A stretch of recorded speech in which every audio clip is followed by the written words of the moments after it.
You walk into a room, and it is the exact same room, the exact same industry, and the exact same opportunity as everyone else. Right. Same exact setup. Yeah, and the air is humming with that, specific high-frequency buzz of forced networking conversation. Oh, I know that buzz. The lighting is just a little too bright, catching the ice, clinking in glasses, and instantly, before you even have a chance to take your coat off, your nervous system spikes. Like a jolt, yeah. Exactly. You haven't spoken a single word yet, but you are already scanning the room. Your eyes are just darting around. Yeah, making these silent, rapid-fire calculations like, who is ahead of me? Who has more followers or more funding or just, more of that effortless polish? Right, who do I need to impress right now? Or worse, who do I need to beat? It is like the visceral ping of a LinkedIn notification showing someone else's promotion, but magnified and localized right in your chest. Oh, that is so heavy. And without even realizing it, in the space of a single heartbeat, you have accepted a game that you never consciously chose to play. You are entirely focused on everyone else, which means, tragically, you have completely lost yourself. I mean, wow. Yes. Now, I want you to imagine a completely different version of that exact same moment. Okay, let's hear it. You walk into the same room, the exact same people are there, the same hum of conversation, the same clinking glasses, but this time, there is no scanning. None at all. None. There is absolutely no pressure tightening your chest. You are not measuring yourself against the person holding court by the door or the person dominating the microphone. Because you do not need to. Exactly. Because you already know exactly who you are, who you serve, and what you bring to the table. Instead of entering that room to compete, you are simply there to connect. That is a huge shift. It really is. You are fully, unapologetically inhabiting your own space. You are a grounded force rather than a reactive one. And that contrast, that profound full-body shift from the exhausting, endless cycle of comparison to the magnetic, quiet power of clarity, that is the mission of today's deep dive. Yes, that is what we are unpacking today. We are turning this space into an interactive workshop. We are going to completely dismantle the illusion that you need to compete at all. Before we get into the heavy lifting of that transformation, I just have to ground this in reality for a second. Hello, everyone tuning into Vibrations and Manifestations. I'm Jared. And I'm Alicia. Walking into the studio this morning, I felt that pull myself.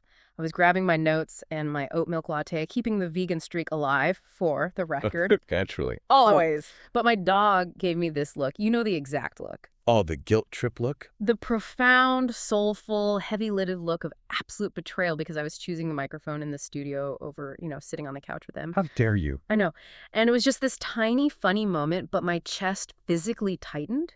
It highlighted that constant low-level pull we all feel between doing the work, being productive, and just wanting to be fully present. Yeah, that tug of war. It is a tug of war that drains our energy before we even start the day. That underlying guilt is so universally real. It is the friction of trying to be in two places at once.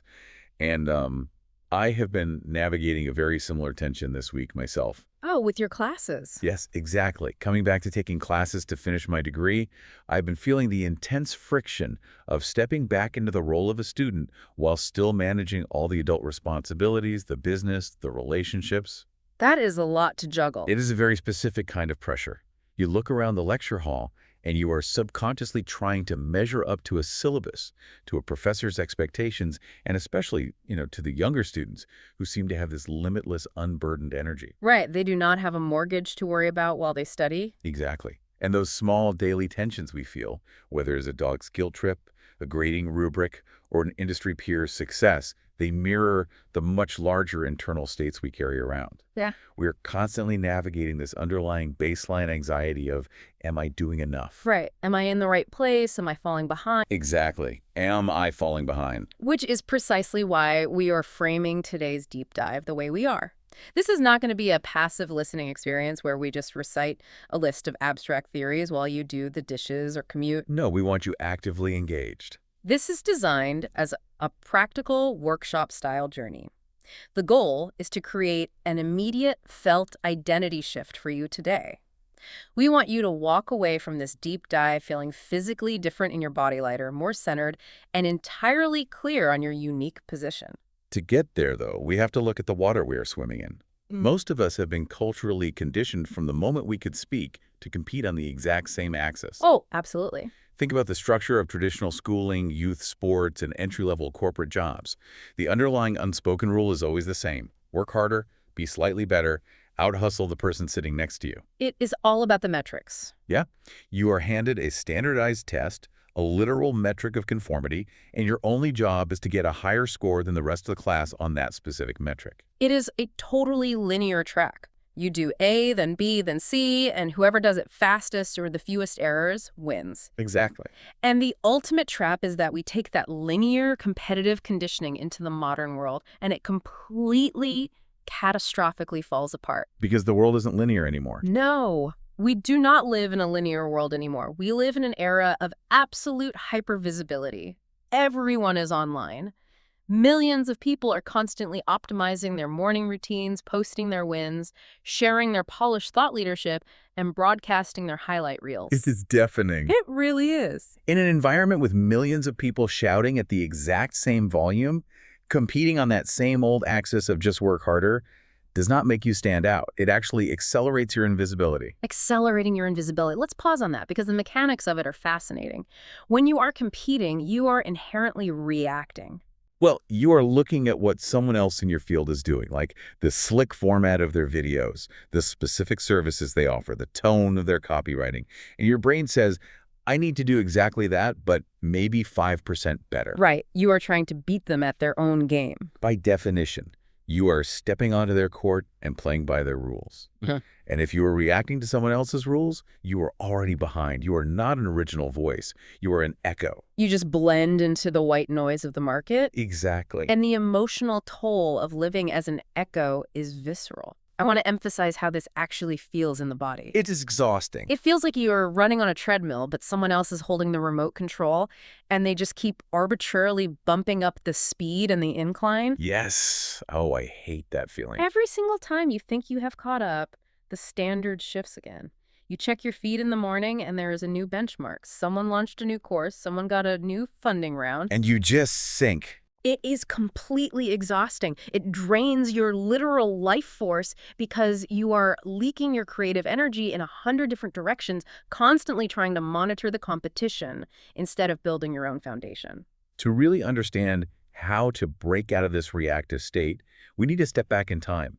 We need to look at a historical masterclass in this exact shift from competing to positioning. Ooh, I love a good history lesson. Let's travel to Paris in the early 1900s, right in the heart of the Belle Epoque. Okay, set the scene for us. What exactly was the environment like? What were the rules of the game? So the fashion world at this time was incredibly loud, and it was entirely defined by physical restriction and immense weight. Women's clothing was not designed for movement. It was all corsets, right? Yes, heavy, agonizingly tight corsets, layers upon layers of heavy petticoats, stiff fabrics, and massive hats weighed down with feathers and ornaments. And every single designer in Paris, the absolute masters of their craft, were all competing on the exact same axis. Which was what? The game they were playing was, who can add more detail? Who can make the structure more intricate? Who can make the silhouette more exaggerated and extravagant? So the designers were just locked in this battle to outdo each other within a very strict, suffocating set of rules. Exactly. And we shouldn't gloss over the reality of those rules. Women literally could not take a deep breath. They couldn't lift their arms above their shoulders to brush their own hair. Which is insane to think about now. It is. They had fainting couches installed in their drawing rooms because the clothing was so physically restrictive, compressing their organs and lungs, that passing out mid-conversation was just considered a normal, expected part of a woman's day. It was completely normalized. But no one in the industry questioned the corset itself, because that was the arena. The game was simply make a more opulent corset. That was the game, yes, until Coco Chanel arrived. Her absolute genius was not that she was the best corset maker in Paris. Right, she didn't try to win that game. No. She didn't look at her competitors, study their intricate boning techniques, and ask, how do I make a slightly better, maybe 5% more breathable corset? She looked at the entire landscape, looked at the physical suffering of the women wearing the clothes, and asked a completely different paradigm-shattering question.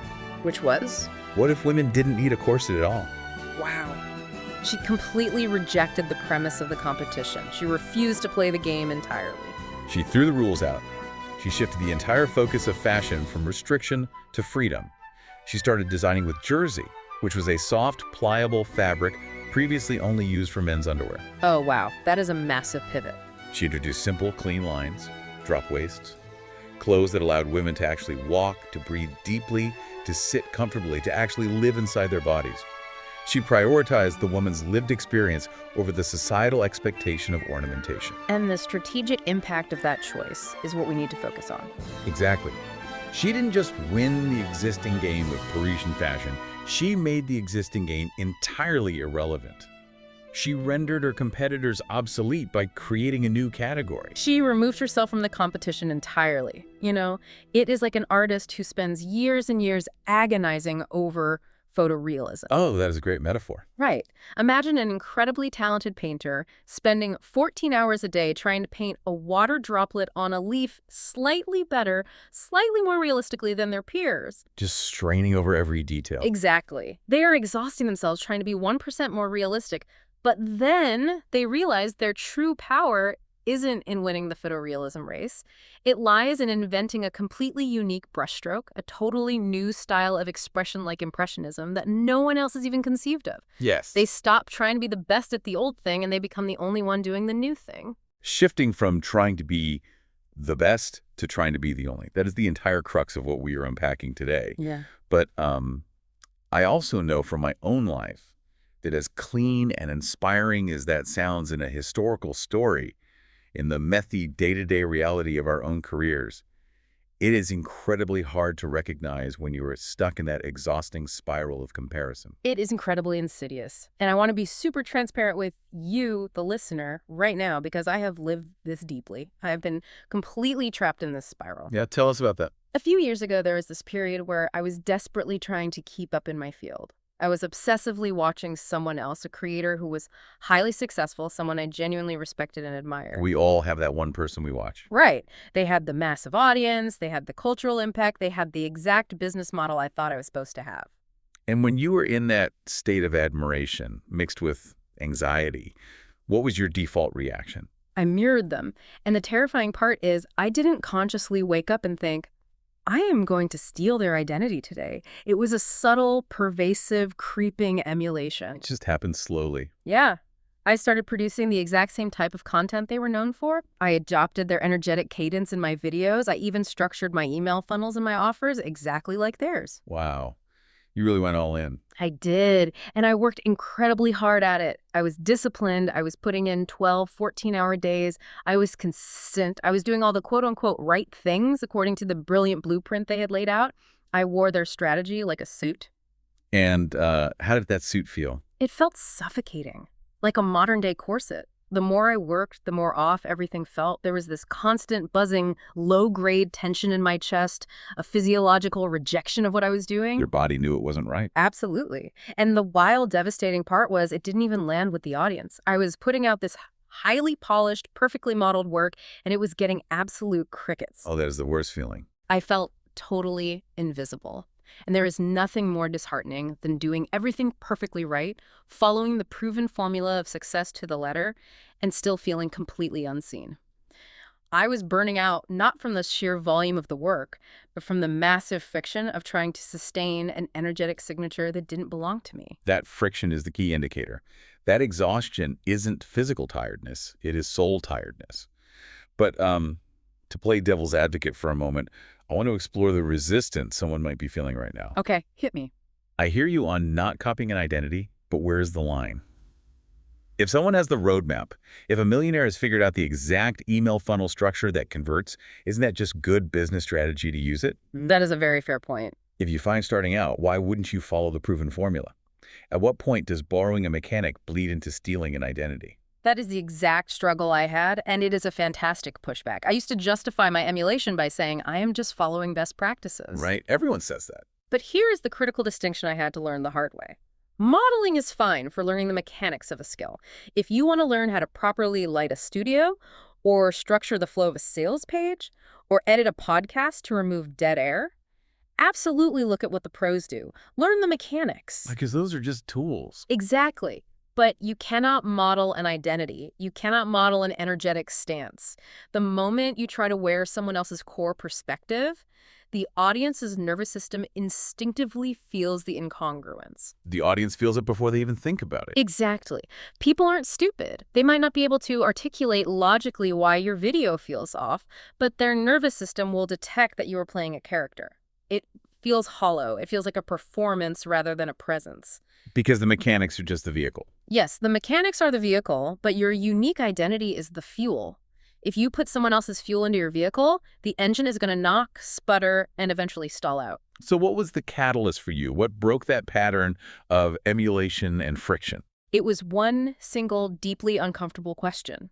I had to physically step away from the computer, sit down with a blank notebook, look at the massive volume of work I had produced over the last year, and ask myself, what am I doing that is actually mine? Oof, that is a hard question. It really was.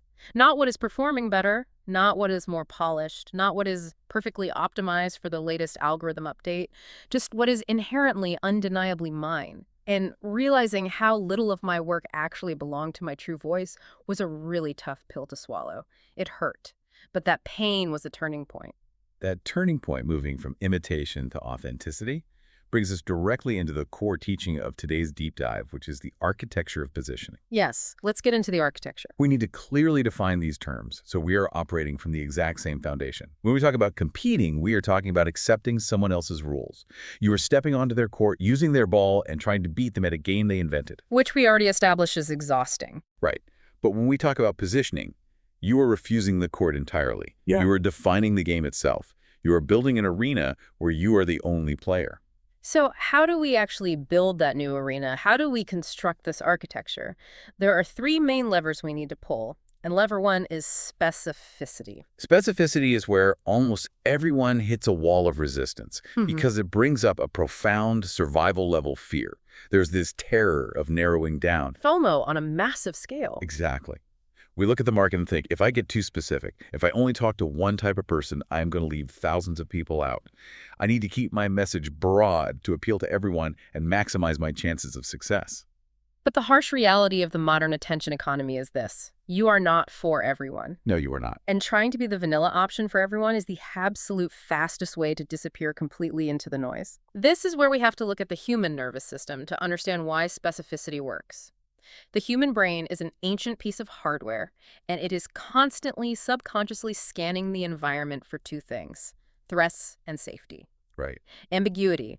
Someone who is vague, someone whose bio says, I help people live better lives or I can solve any business problem, registers to the nervous system as slightly unsafe or at least highly unreliable. It is too diffuse. Exactly. The brain cannot latch onto it. But clarity. The nervous system reads clarity and specificity as safety. People resonate deeply with what feels definitive, grounded, and confident. You cannot be everything to everyone, but if you are specific enough, you can be the exact, perfect, undeniable answer for someone. When you are specific, you stop being a billboard and you become a lighthouse for the right person. I love that, the lighthouse. Which brings us to lever two, which is the intersection. Because a lot of people misinterpret specificity. They think that finding their specific positioning means they have to go to a mountaintop and invent a completely brand new, unheard of skill. Right. They think they need to become some bizarre novelty to stand out. Like they have to be the world's only underwater unicycle juggler. Which would be impressive, but totally unnecessary.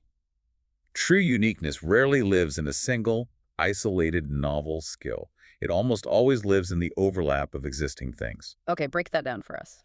Well, Naval Ravikant talks about this brilliantly with his concept of specific knowledge. It is knowledge that you cannot be trained for in a traditional school. If society can train you to do something via textbook, it can train someone else to do it, and eventually it can replace you with an algorithm. So true. Cal Newport also explores this in the context of career capital building, rare and valuable combinations of skills. Your true lane, your most powerful positioning, is the precise intersection of three things: your skill, your perspective, and your lived experience. We need to anchor this in a real-world example because understanding the intersection changes everything. Go for it. Let's imagine your skill is accounting. You are a certified public accountant. If you just put a sign on your door that says, I am an accountant, you are immediately competing against millions of other accountants, software programs, and AI. You are back in the corset race, competing purely on who has the lowest hourly rate. A race to the bottom. Exactly. But let's say your lived experience involves going through a grueling, a complex divorce where your ex-spouse tried to hide assets. Okay. And your perspective, your core belief, is that financial transparency is the ultimate form of personal empowerment. Now, let's overlap those three. You aren't just an accountant anymore. Right. You are something entirely new. You are a forensic accountant who specializes exclusively in helping newly divorced women untangle hidden crypto assets to reclaim their financial independence. Oh, wow. Look at the sheer power of that positioning. That is a completely different category. You are no longer competing on price or generic tax returns. For a woman going through a messy divorce who suspects her husband is hiding Bitcoin, you aren't just an option on a Google search. You are the only option. You have defined the game. You have built a court where no one else can even play. And once you find that deeply specific intersection, you have to apply lever 3, which is consistency of signal. You have to broadcast that intersection without wavering.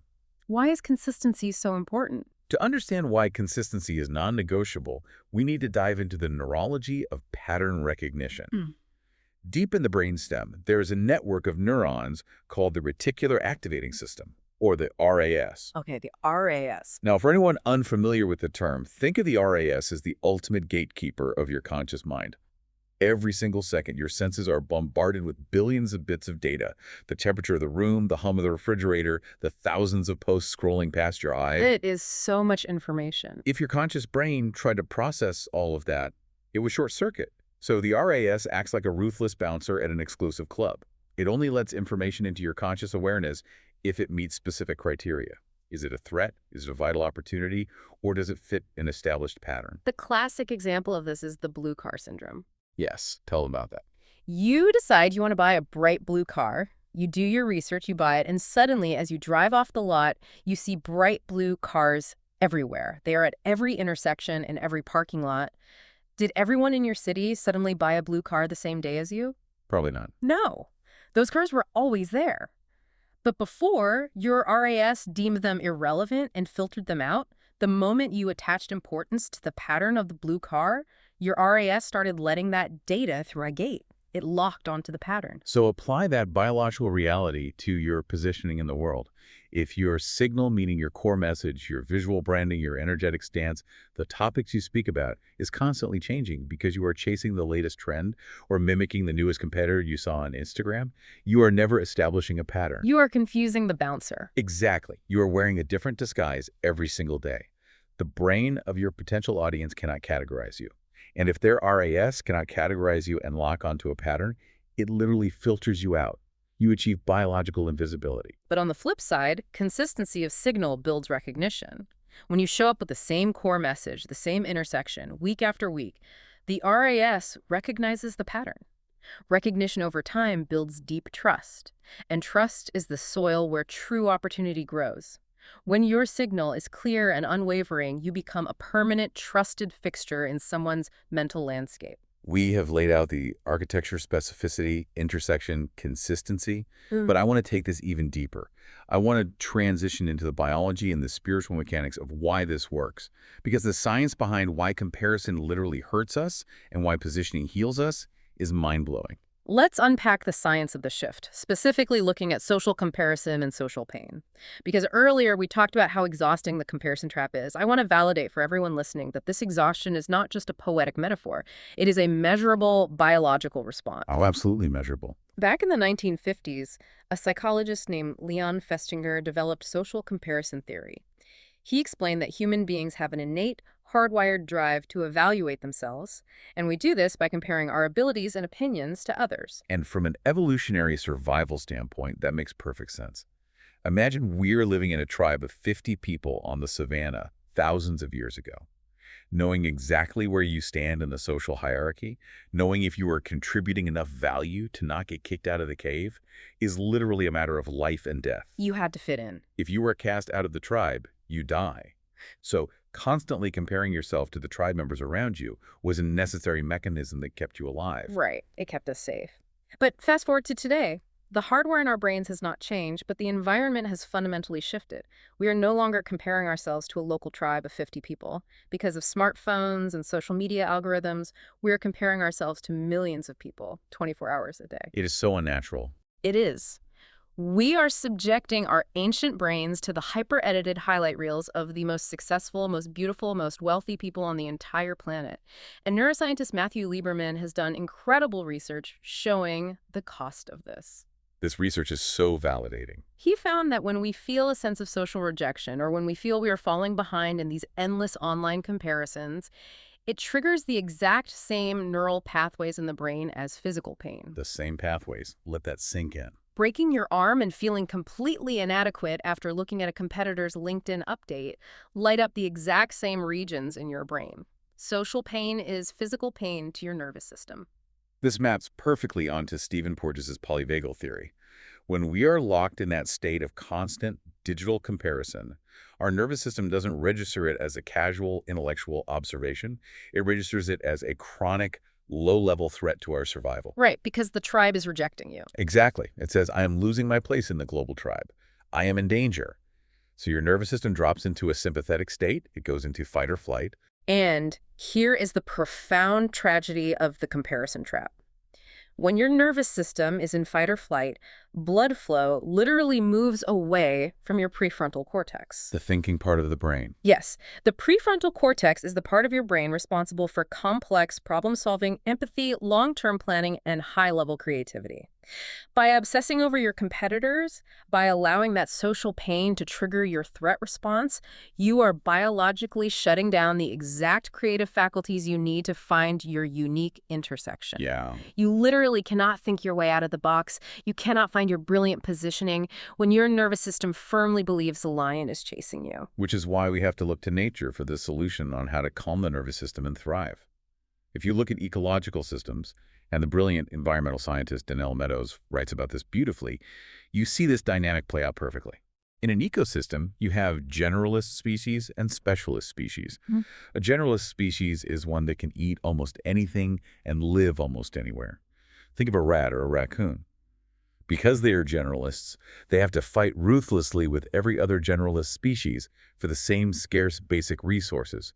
Their entire existence is a constant, brutal, exhausting competition. That sounds exactly like the hustle culture we were talking about earlier. Exactly. But then you look at specialist species. These are animals or plants that have evolved to thrive in one highly specific, incredibly narrow niche.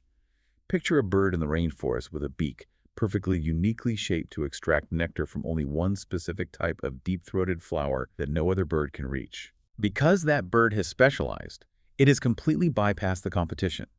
It doesn't fight with the generalists for scraps. It has an absolute monopoly on its specific resource. Specialist species survive longer, experience less conflict, and become utterly essential to the balance of their ecosystem. Nature doesn't reward the animal that tries to be a slightly better version of every other animal. Nature rewards the animal that finds a specific niche and owns it flawlessly. We can take that exact biological blueprint and apply it to the spiritual and energetic mechanics of our own lives. Because when we talk about positioning and shifting our focus, what we are really talking about is manifestation and frequency. Oh, I love where this is going. Frequency is really just another word for your baseline nervous system state, right? It is the energetic posture you hold based on what your brain thinks is happening. Exactly. It is not magic. Yeah. It is mechanics. If we look at the work of influential thinkers like Neville Goddard or Joseph Murphy, the core underlying tenet of manifestation is incredibly simple. What you focus on expands. Right. Your dominant thoughts and feelings program your subconscious mind, which dictates your nervous system state, which then dictates your actions. So if your daily practice is waking up and immediately checking what your competitors are doing, what are you actually focusing on? You are focusing on the gap. You are looking at their success and thinking, they have this audience, they have this revenue, and I do not. Your energetic signature, your nervous system state, is broadcasting lack. Yeah. You are reinforcing a deep subconscious belief of scarcity. You are vibrating at the frequency of I am behind, and you cannot manifest abundance, clarity, or connection from a frequency of lack and confusion. It is energetically impossible. But true positioning shifts that energetic flow completely. Instead of your energy leaking outward toward 100 different competitors, positioning draws your energy inward. You are focusing on your own intersection, your own truth.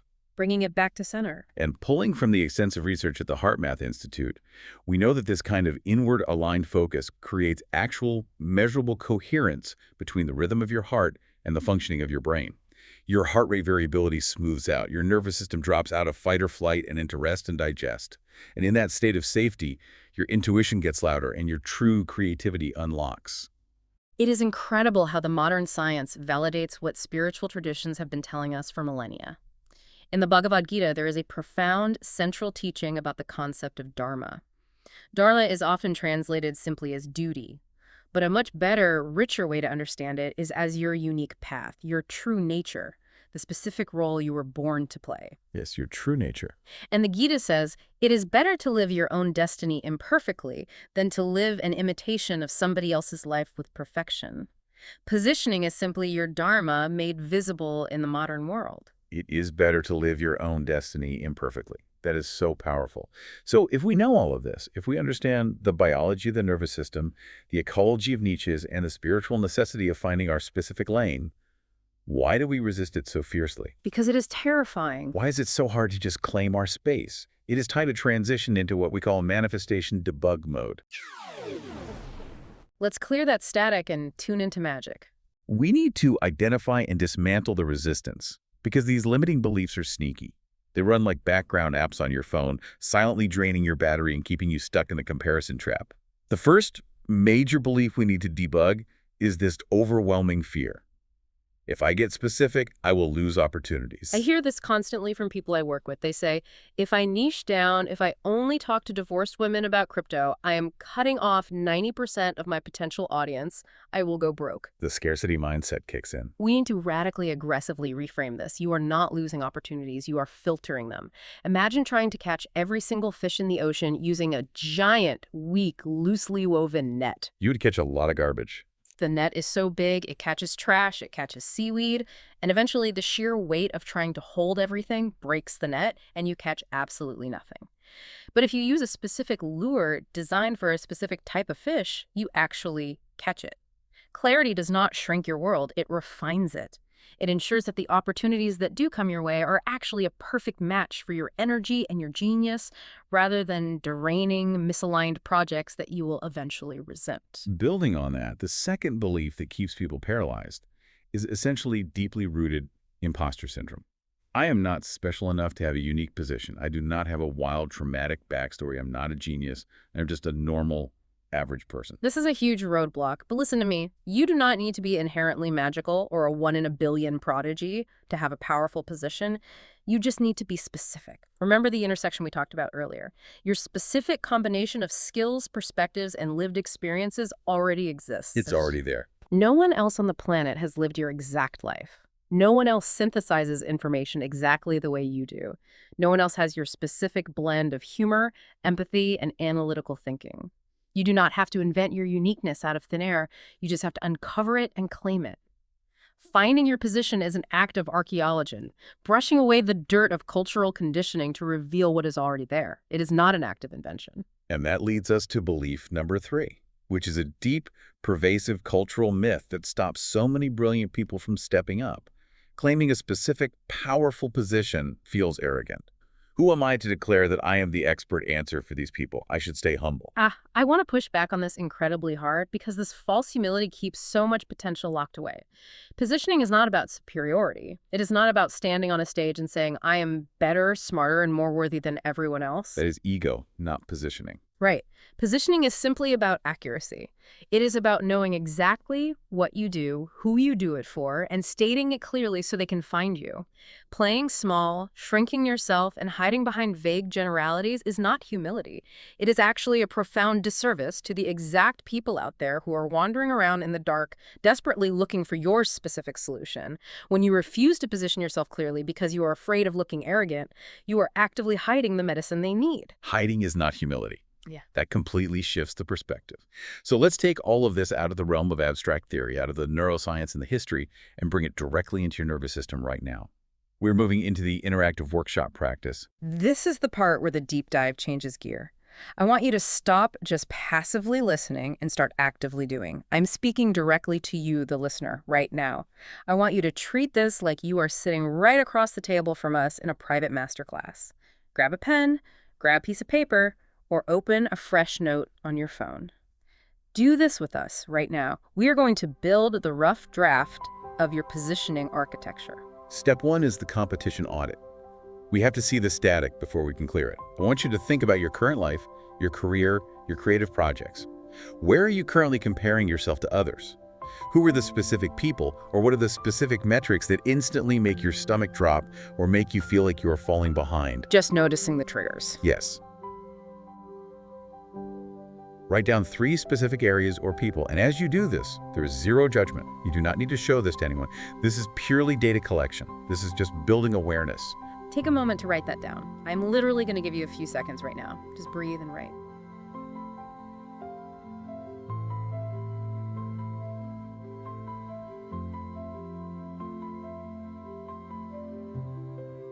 As you're writing, you might notice a feeling of shame coming up, or your mind might try to go blank to protect you from the discomfort. Just breathe through it. Naming the people or the metrics that trigger your comparison trap is how you take their power away. You are just acknowledging the ghosts in the room.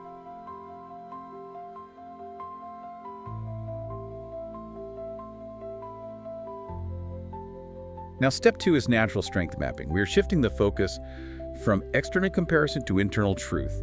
Forget what the market supposedly wants. Forget what your competitors are doing. What do people naturally come to you for? What feels like play to you but looks like work to others. Yes. What is the thing that friends, family, or colleagues constantly ask your advice on? What feels incredibly easy and obvious to you but looks like magic or intensely hard work to everyone else? Write down 3 things. Take your time with this.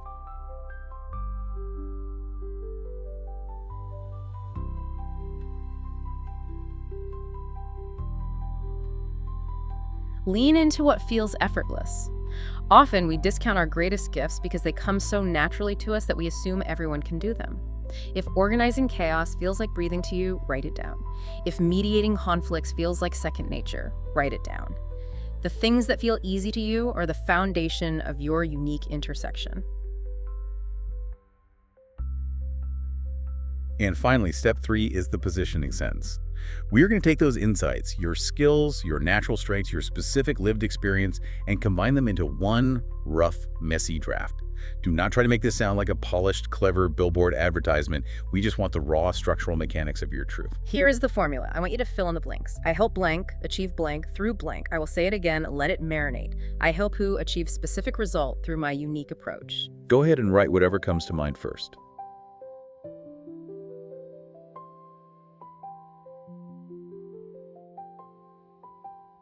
If you're struggling, let me share mine when I first did this exercise. It was incredibly clunky. I wrote, I help stressed out adult students finish their degrees by teaching them nervous system regulation. It wasn't perfect, but it was a starting point. And mine was, I help creative entrepreneurs stop burning out by building systems based on their natural energy cycles instead of hustle culture. Write yours down. Let's take another few seconds for you to draft this.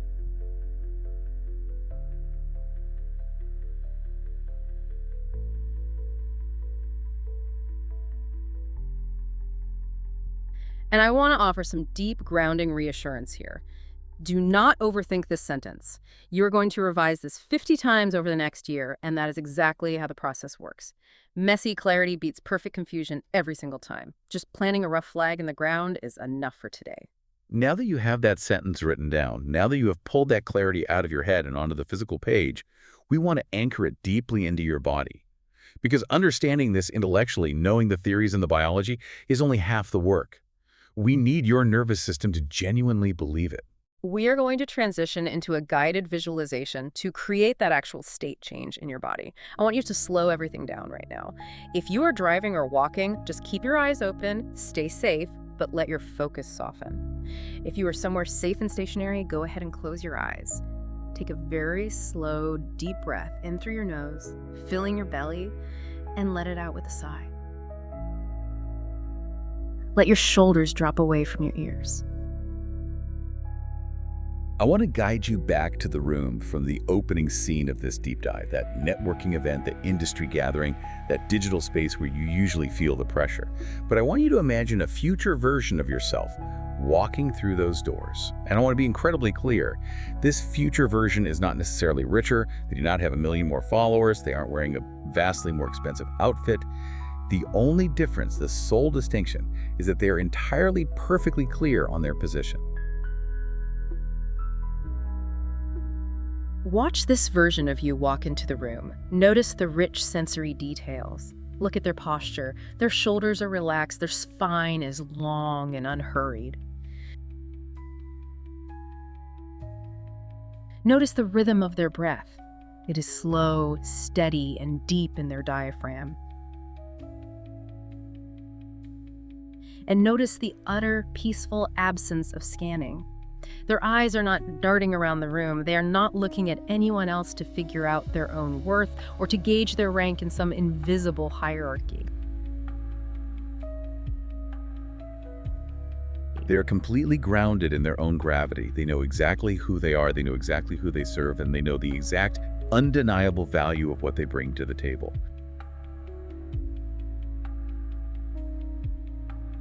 Imagine someone walking up to them and asking what they do. They do not stumble. They do not give a vague, rambling answer. They speak their positioning sentence quietly, warmly, and confidently. And because they are so deeply clear, they do not emit any desperation. They do not need to dominate the conversation or prove how smart they are. They are just incredibly present. I want you to feel what it is like to be inside that body right now.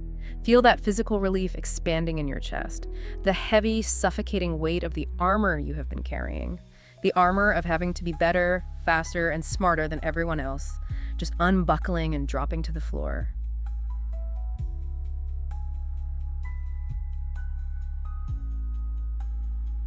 Notice how much vibrant energy you have available to you when you are not constantly leaking it out through the sieve of comparison. That feeling right there, hold on to it. Yeah. Let it wash over your nervous system.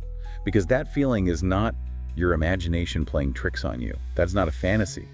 That feeling of grounded peace is your natural state of alignment.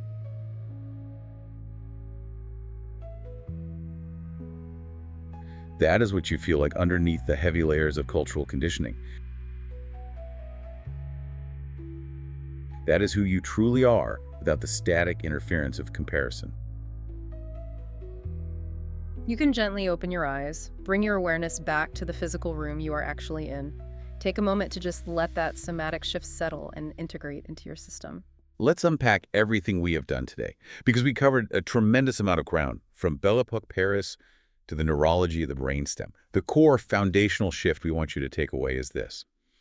Competing drains you because it forces you to react to others. It forces you to play defense. Positioning energizes you because it aligns with your internal truth. It allows you to play offense entirely based on your own unique genius. And the path out of that exhausting spiral of comparison is built on those three levers we explored. Specificity, being brave enough to narrow your focus and not be for everyone. Intersection, finding the unique overlap of your skills, your perspective, and your specific lived experience. And consistency, giving the world a clear, unchanging signal so their RAS can actually recognize, categorize, and remember you. So here is your practical action step for the week. Take that messy positioning sentence you just wrote during the workshop. Just that one sentence. I want you to write it on a physical sticky note, and I want you to put it somewhere you will see it every single day. Put it on the bezel of your computer monitor, stick it on your bathroom mirror, or place it on the dashboard of your car. Let it serve as a visual anchor to your nervous system. Let it evolve as you grow, cross things out, change the words when you need to, but start claiming that specific space today. And as you start claiming that space, I want to prepare you for what happens next. You are likely going to bump into the very next layer of internal resistance. Because the moment you get clear on what you want to do and who you are, the very next thing that shows up is the loud, critical voice that says, you can't do that. You aren't ready. It always shows up. Always. So, in our next deep dive, we are tackling exactly what stops people from taking action on their clarity. Self-doubt. We are going to break down the confidence loop, and we are going to explore the counterintuitive truth that action must always come first and identity comes last. You do not wait to feel confident to act. You act, and the confidence is generated as a result. It is going to be an incredibly powerful conversation. Before we wrap up, we want to invite you to take this work even deeper. If you haven't already subscribed to our weekly vibe letter, we send out detailed journaling prompts, nervous system exercises, and deeper reflections that build directly on these deep dives. And check out the YouTube channel where we have visual explainer videos breaking down these complex concepts even further. And finally, just take one last breath. Know that wherever you are in this process right now, whether you just realized today that you have been wearing a restrictive corset your entire life, or whether you are actively designing your new liberated reality, you are fully supported, you are right on time, and you are exactly where you are meant to be. We're going to leave you with one final thought to mull over this week. Something to carry in your back pocket the next time you walk into a crowded room, look at your phone, and feel that familiar urge to scan and compare. Remember this, you were never meant to compete with everyone. You were meant to be unmistakable to someone. Thank you so much for diving deep with us today. Yeah, thank you for being here.